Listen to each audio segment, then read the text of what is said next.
Ya, bueno, continuamos. Entonces, otro tipo de, como les decía, otro tipo de causas de bronquiectasias son la broncoaspiración crónica del contenido gástrico, que se ve muy frecuente en pacientes con enfermedad de reflujo gastroesofágico, que muchas veces por ese reflujo causa microaspiraciones durante el sueño, como hemos visto en el tema, en el último tema de avance presencial de del absceso pulmonar, ¿no?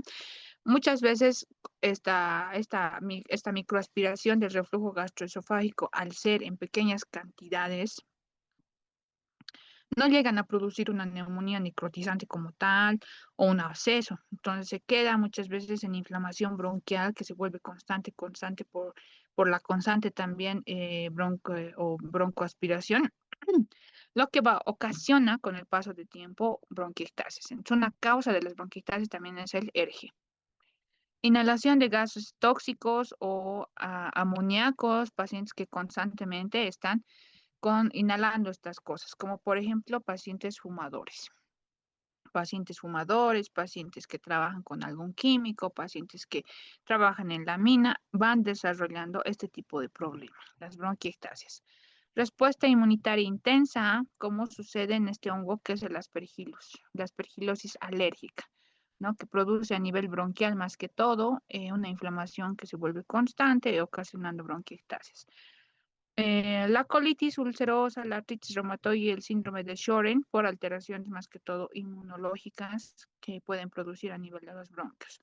El déficit de 1-alfa-antitripsina, que es igual a una enfermedad congénita. El paciente ya nace con este déficit, lo que ocasiona igual bronquiectasis. Y finalmente las idiopáticas, o sea, bronquiectasias que aparecen y no sabemos su causa. Para llegar a cualquier patología y ponerle como diagnóstico idiopático, significa que no hemos encontrado la causa. La única manera de llegar a este diagnóstico es por descarte, es decir, todas estas otras causas ya hemos descartado. Todo se ha descartado, no se encuentra causa, entonces recién se la cataloga como idiopática.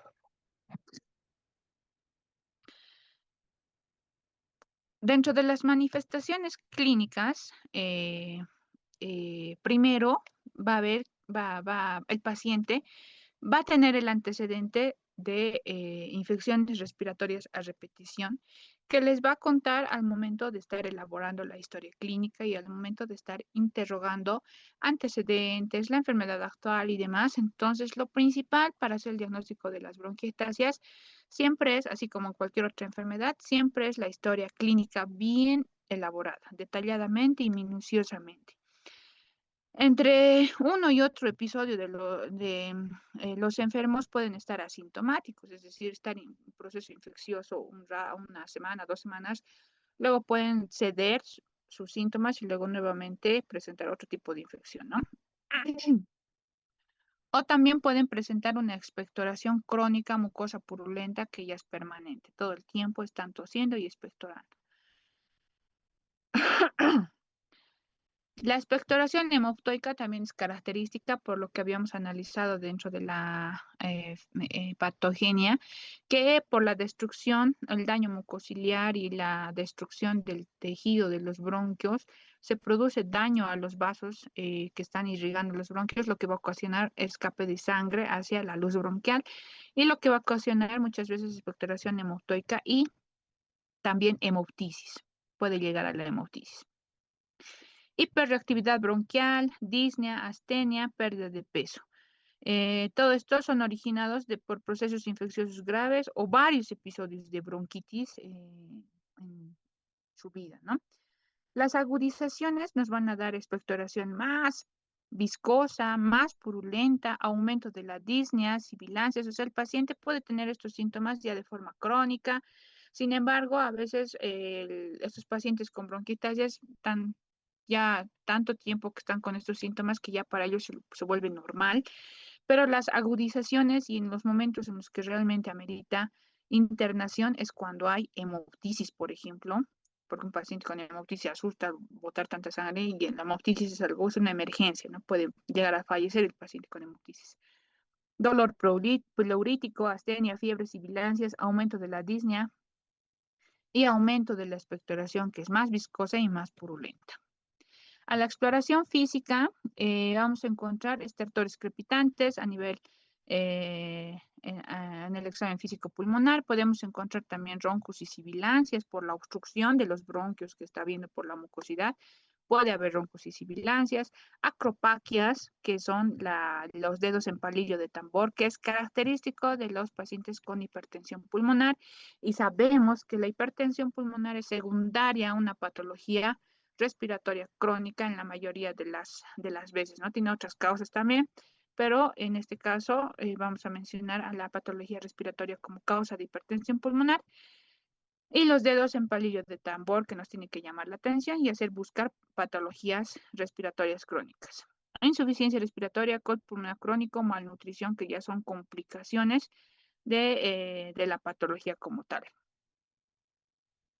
A la exploración funcional, es decir, a la espirometría, que vamos a encontrar datos de obstrucción. Porque los bronquios están obstruidos, llenos de mucosidad, va a haber disminución del volumen expiratorio forzado en el primer segundo. Y el índice de Tifenau, que es el FEF1 dividido entre la capacidad vital forzada. También puede haber datos de alteración mixta, pero con menor frecuencia, es decir, obstrucción y restricción. El diagnóstico. El diagnóstico primero siempre va a ser clínico, como en cualquier enfermedad. Tenemos que enfocarnos mucho en nuestros antecedentes, en el cuadro clínico del paciente, las características de ese cuadro clínico, el examen físico y la imagenología, ¿no? Entonces, lo que nos tiene que hacer sospechar de las bronquiectasias es tos con expectoración persistentes. Infecciones recurrentes, pacientes que dicen todo el tiempo estoy enfermando. Un ratito estoy bien y luego otra vez ya estoy tosiendo y tengo flemas todo el tiempo. Entonces, y a veces los pacientes no vienen con un cuadro de una semana, sino dicen ya es un año que estoy tosiendo todo el tiempo. Entonces, ahí tenemos que sospechar de esta entidad. Infecciones recurrentes, hemoptisis, recidivantes. A veces los pacientes con hemoptisis acuden al hospital, pero para otros ya es normal. Incluso vienen a consulta y dicen, no, a veces boto siempre sangre y para ellos es normal. Entonces, eso nos tiene que hacer llamar un poquito la atención. Infiltrados pulmonares crónicos en la imagenología ya, ¿no? Estudios complementarios que vendría a ser más que todo la imagenología. Entonces, estas características clínicas nos tienen que hacer sospechar de bronquiectasias. En la tomografía vamos a encontrar las imágenes que ya hemos mencionado anteriormente, signos directos como el signo del anillo de sello, que es una dilatación bronquial con una relación broncoarterial de 1 a 1.5, es decir, el bronquio es más grande que la arteria. Falta de afilamiento de los bronquios, visualización de los bronquios a 1 centímetro de la pleura, signos indirectos. Sabemos que mientras los bronquios se van más a la periferia, se van haciendo más chiquititos y por ende se van haciendo más invisibles en los estudios de imagenología. Pero si encuentran bronquios en la periferia, entonces eso ya es bronquiectasis, ¿no? Entonces a eso se refiere cuando decimos visualización de los bronquios a 1 centímetro de la pleura, o sea, marginales.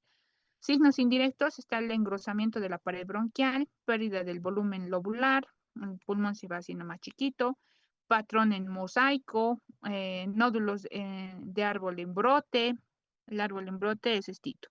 Entonces están los bronquios y agrandados al final, que parece ser como ramas, ¿no? Eso se llama árbol en brote. Y tapones de moco que podemos encontrar también en la tomografía. Aquí está el signo del anillo de sello que ya anteriormente les estaba un poco adelantando. Es el bronquio más grande que su arteria y mientras más periféricos son estos, son más característicos de las bronquiectasias quísticas. Luego tenemos la falta de afinamiento de los bronquios. Aquí podemos ver que a medida que se acercan a la periferia, en vez de desaparecer, este bronquio está manteniendo su diámetro, entonces sigue siendo grueso, ¿no? Entonces es igual a una bronquiectasia tubular o incluso varicosa porque está medio deforme. y el árbol, pero el patrón en mosaico, que ya aparece con lesiones en vidrio esmerilado, en parches marginales en diferentes regiones del pulmón. Esos son el vidrio esmerilado, ¿no? Como estarían ahumando el pulmón. Entonces, o empañando el pulmón. Eso es el vidrio esmerilado. Ese es el patrón en mosaico. Y el árbol en brote son estitos, que podemos ver en esta imagen. Son bronquios como si estarían floreciendo, ¿no? Se ve biencito en esta imagen. Entonces, ese es el signo del árbol en brote, igual característico de las bronquiectasias. Y cuando veamos este tipo de bronquiectasias, más que todo el árbol en brote, que es un dato un tanto de una bronquiectasia de reciente aparición, entonces hay que sospechar nomás de tuberculosis, en caso de que el paciente nunca haya tenido tuberculosis, ¿no? Entonces, si es que no tiene otro antecedente más, entonces la primera causa puede ser tuberculosis, la aparición de bronquiectasis de pronto. En la radiografía no es tan específica, los márgenes bronquiales definidos, imágenes en riel. Los márgenes bronquiales en la radiografía normalmente no se ven los bronquios. Si en la tomografía se ven poco, en la radiografía se ven mucho menos. Entonces, la parte de los cilios es lo máximo que podemos ver. A medida que se van alejando de los cilios, ya no se tendrían que ver. Pero cuando vemos aquí blanco, como en esta imagen, una opacidad radiopaca, incluso vemos el trayecto de los bronquios, esas ya son bronquiectasias. Y hay un signo en la radiografía que podemos ver, que es el signo de la riel, que parten del hilio. Miren, son dos rayas y al medio el camino del aire, ¿no? Esa es la región, el signo de la riel. Aquí tenemos otro signo de la riel. Dos rayas y al medio aire, como las rieles del tren siempre. Eso se puede visualizar en la radiografía de tórax. Imágenes quísticas con o sin niveles hidroaéreos que ya son más difíciles identificables, a no ser que realmente hayan bronquiectasias grandes, se puede observar recién en la radiografía. Entonces, la tomografía siempre es más específica, sin embargo, muchas veces no tenemos este estudio de tomografía a disposición y tenemos que basarnos en la radiografía y tratar de localizar estas pocas alteraciones que se ven que son indicativas de bronquiectasias. La localización de las bronquiectasias en la tomografía axial computarizada de alta resolución significa atacar, suele ser de orientación diagnóstica también, ¿no? Cuando es central, cuando tenemos una ubicación de las bronquiectasias central, como en este caso, tenemos que sospechar de una aspergilosis broncopulmonar alérgica. Cuando es superior, es decir, están en los ápices pulmonares, tal vez encontramos el signo del árbol en brote o algunas bronquiectasias en los ápices, tenemos nada más que sospechar de tuberculosis en cualquier lesión que encontremos en ápices pulmonares o en lóbulos superiores. Y cuando tenemos bronquiectasis, si bien localizada solo en una región, no en ninguna otra parte del pulmón, porque si es por inhalación, infecciones recurrentes, generalmente las bronquiectasias se forman en ambos pulmones. Pero si está bien localizado solo en una región, tenemos que sospechar de cuerpo extraño o de algún tumor que esté obstruyendo esa región del pulmón. La fibrobroncoscopía nos sirve también para poder visualizar cómo están los bronquios por dentro, ¿no?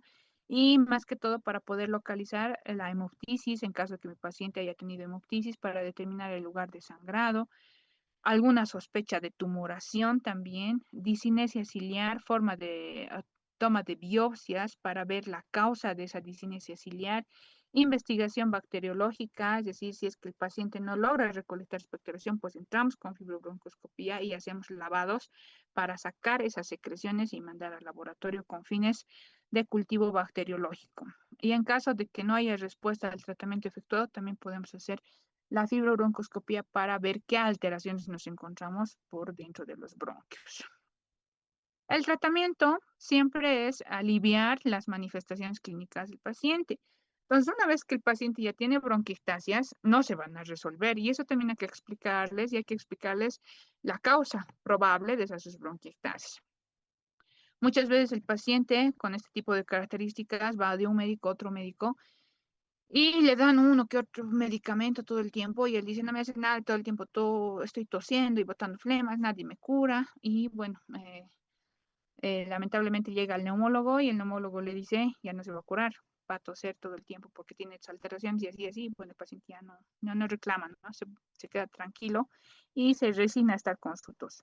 Lo que hay que hacer es disminuir lo más que se pueda esa tos. No se va a perder, ni tampoco la expectoración va a ceder, pero hay que tratar de que no se infecten. Hay que cubrirle periódicamente con antibióticos. Entonces, el tratamiento siempre va a ser aliviar las manifestaciones clínicas. Y lo mejor sería prevenir eh, que se formen estas bronquiectasis, tratando de resolver los cuadros infecciosos rápido, tratar de no demorar en el diagnóstico para poder hacer un tratamiento oportuno, ¿no? Tenemos que prevenir la progresión al daño pulmonar también y controlar la infección, porque si las bronquiectasias continúan estando obstruidas, infectadas, podemos producir atelectasias a nivel pulmonar y podemos producir también datos de fibrosis. Tenemos que controlar la infección y disminuir la hiperreactividad bronquial, evitar en lo posible las complicaciones. Para ello se usan antibióticos, más que todo en los pacientes que presentan agudización, aumento de los síntomas o una infección bronquial crónica. En las agudizaciones tenemos que iniciar sí o sí la terapia de forma empírica, según cultivos anteriores. Estos pacientes constantemente están yendo al médico, ¿no? Entonces se los va conociendo y ya tenemos cultivos anteriores. Y en base al último hay que iniciarle, en su siguiente recaída, hay que iniciarle a los antibióticos según a los cultivos anteriores. Mientras, obviamente, se solicita uno nuevo para tener uno actualizado y ver si modificamos o no. El tratamiento mínimo es de 10 días, pero en caso de pseudomonas se prolonga hasta 14, incluso 22 días, 21 días. La infección bronquial crónica, cuando ese paciente que todo el tiempo está tosiendo con expectoración purulenta, todo el tiempo, nunca se pierde la purulencia de su expectoración. En este caso, podemos administrar de forma prolongada un antibiótico para romper el acto, el ciclo de infección, porque sabemos que la bronquiectasia está ocasionada por una infección, inflamación, que al final vuelve a llegar a lo mismo, ¿no? Infección, inflamación y así sucesivamente es un círculo vicioso. Entonces tenemos que tratar de romper este ciclo de infección, inflamación, hasta que la expectoración sea lo más mucosa posible. Y se pueden usar antibióticos vía inhalada en caso de mala respuesta a la vía oral. ¿Cuál es? eh, ¿Cuáles son los tratamientos que, bueno, los estudios nos recomiendan, ¿no? Primero, en una agudización, tenemos que iniciar con un tratamiento empírico, cubrir microorganismos previamente aislados, modificar la función del cultivo de esputo y en una agudización leve, pues generalmente encontramos Haemophilus influenzae, lo cual se va a tratar con amoxicilina más ácido clavulánico, dosis de neumonía que usamos, 875-125 miligramos cada 8 horas. ¿No? En caso de tratamiento alternativo, también puede ser amoxicilina solita, sin ácido clavulánico, 1 a 2 gramos cada 8 horas por vía oral, o ciprofloxacina, 750 miligramos cada 12 horas por vía oral. Sin embargo, estas fluoroquinolonas tienen cierto efecto en los bacilos de tuberculosis, ¿no? Entonces, antes de usar fluoroquinolonas, tenemos que nomás descartar tuberculosis, porque si no se nos va a negativizar y puede ser que el paciente esté cursando con tuberculosis, no nos vamos a dar cuenta y vamos a tardar más en hacer el diagnóstico.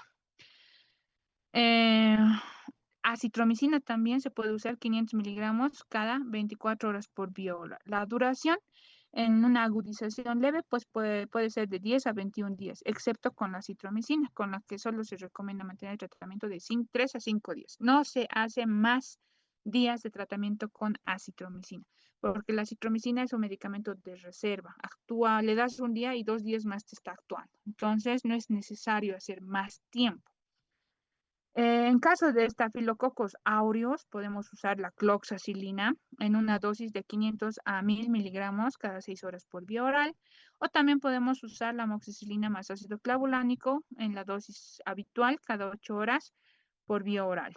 En caso de Pseudomonas aeruginosa, la ciprofloxacina cada 2 horas o la levofloxacina, pero antes tenemos que nomás tomar muestras y descartar tuberculosis, porque luego de esto se nos negativiza y ya no podemos identificar TB. Agudización grave o sin respuesta a la vía oral, que también puede estar causada por el Haemophilus influenzae. Amoxicilina más ácido clavulánico, 1 a 2 gramos cada 8 horas endovenosa, o ceftriaxona 2 gramos cada 24 horas endovenosa, o 1 gramo cada 12 horas, ¿no? Que igual serían 2 gramos en 24 horas endovenosa.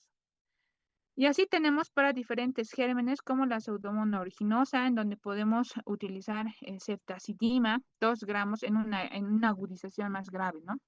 Ceftazidima, 2 gramos cada 8 horas endovenosa, tobramicina, como alternativa, imipenem, 1 gramo cada 8 horas, o pipetazo, piperaciclina más tazobactam, 4 gramos cada 8 horas, o astronam, 2 gramos cada 8 horas, o cefipima, 2 gramos cada 8 horas, o meropenem, 2 gramos cada 8 horas, o ciprofloxacino, 400 miligramos cada 12 horas, endovenosa.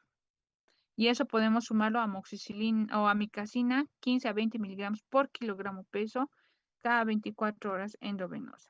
Cuando haya una colonización inicial de esputo mucoso con Pseudomonas aeruginosa, podemos cubrir con fluoroquinolonas y el tratamiento puede durar 3 semanas. Estas fluoroquinolonas podemos mezclarlos con tobramicina cada 300 miligramos cada 12 horas, o colistimetato de sodio, 2 miliunidades cada 12 horas, inhalado, continuar con antibiótico inhalado. Este colistimetato no tenemos en nuestro medio, pero son opciones de tratamiento que nos da la literatura y el tiempo de duración que podemos usar según los gérmenes que tengamos en nuestro medio, ¿no?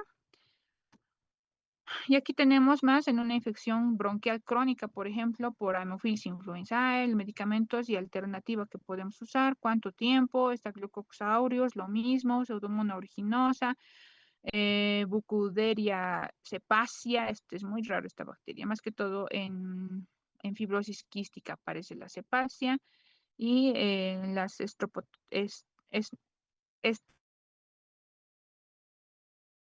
un poco más raro, ¿no? Entonces tenemos el tratamiento de elección, las alternativas y la duración. En caso de usar fluoroquinolona, siempre es necesario, vuelvo a recalcar, descartar tuberculosis. ¿Cómo se hace la rehabilitación en estos pacientes? Entonces, con el fin de que esas secreciones se movilicen y no se queden atascadas en los bronquios para empeorar la infección, entonces debemos mejorar la calidad de vida del paciente.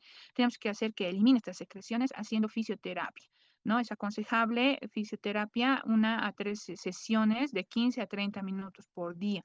Se les hacen diferentes ejercicios para que los pacientes puedan toser y expectorar, y eliminar esas secreciones. Mucolíticos, nebulización con suero salino hipertónico, es decir, solución fisiológica, se puede usar, ayuda a expectorar la solución fisiológica. Y antiinflamatorios, los macrólidos, como por ejemplo la citromicina, que yo uso bastante en estos casos, tienen un efecto modulador ante la respuesta inflamatoria, es decir, tiene un efecto un tanto antiinflamatorio en las bronquiectasis. Entonces, aparte de ser antibiótico, también me ayuda con la inflamación y cierta capacidad para interferir en la formación de biopelículas, un mecanismo de defensa de las bacterias que favorece a la infección bronquial. Por lo tanto, en las bronquiectasias, la acitromicina está recomendada 500 miligramos bioral cada 24 horas, 3 a 5 días, o 3 días por semana en infecciones crónicas. Entonces, si no tiene tanta relevancia la infección de mi paciente, pero tiene bronquiectasias, puedo utilizar cada mes, digamos, 3 a 5 días de acitromicina. Pero si la infección es demasiado crónica del paciente, entonces puedo usar 3 días cada semana de acitromicina, ¿no? Entonces, más por su efecto antiinflamatorio y también por esta acción que tiene, que evita la formación de biopelículas de las bacterias, ¿no? Entonces, es muy útil la acitromicina y se ha demostrado en varios estudios que es necesario usarla. Entonces, yo a todos mis pacientes en consulta que tienen bronquiectasias, yo cada mes en su control les doy su acitromicina para que se mantengan controladitos. Los corticoides inhalados ayudan con la hiperreactividad bronquial. Corticoides inhalados como la fluticasona, que vamos a ir viendo ya en temas posteriores como hipoasma, que igual ayuda para como desinflamante, ¿no? Corticoide inhalado en aerosoles. Dentro de las vacunas, la antineumocócica cada año para evitar infecciones en estos pacientes, ya que son fácilmente infectables. Tratamiento quirúrgico, digamos que en caso de tumores, cuerpos extraños o bronquiectasis localizadas con infecciones que no pueden ceder, que siguen y siguen y siguen. Entonces, a veces hay necesidad de sacar toda esa parte del pulmón más la bronquiectasia y listo, muchas veces. Y también cuando hay hemoptisis graves. Estas bronquiectasias, como no tienen resolución, pues a veces constantemente se ponen a sangrar, poniendo en riesgo la vida del paciente. Por lo tanto, a veces es necesario la parte quirúrgica, ¿no? Sacar toda esa bronquiectasia, ese lugar del pulmón y listo. Nos deshacemos de esas bronquiectasias. O también bronquiectasias con microorganismos resistentes. No podemos hacer ningún tratamiento, todo el tiempo infección, infección, a todo sale resistente, entonces mejor es retirar, porque el paciente va a ir contagiando a todos y aparte el mismo nunca va a mejorar.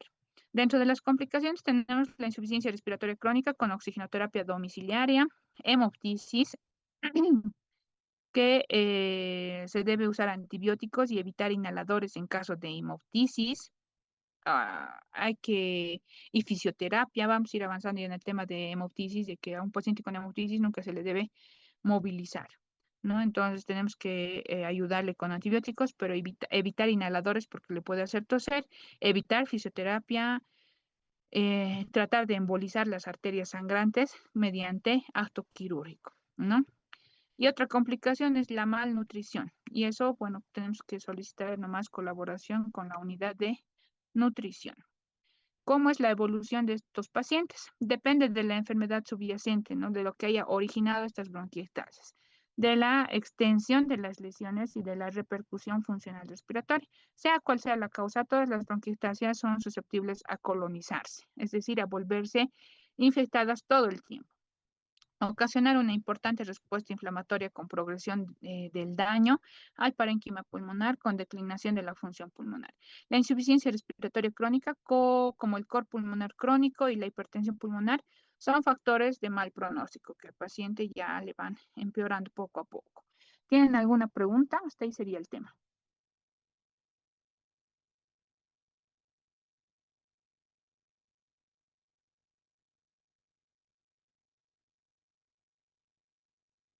Bueno, si no hay ninguna pregunta, entonces nos estaríamos viendo el día martes en su examen. No hemos quedado bien la hora. Pónganse de acuerdo con el grupo B. Pero primero va a dar el B, primero va a dar el A, luego va a dar el B. Ya, entonces puede ser a las 6 de la tarde, 6 da el A, 6:30 el B, pero me confirman la hora, por favor, hasta el día lunes. ¿Listo? Bueno, Bueno, hasta luego, hasta luego.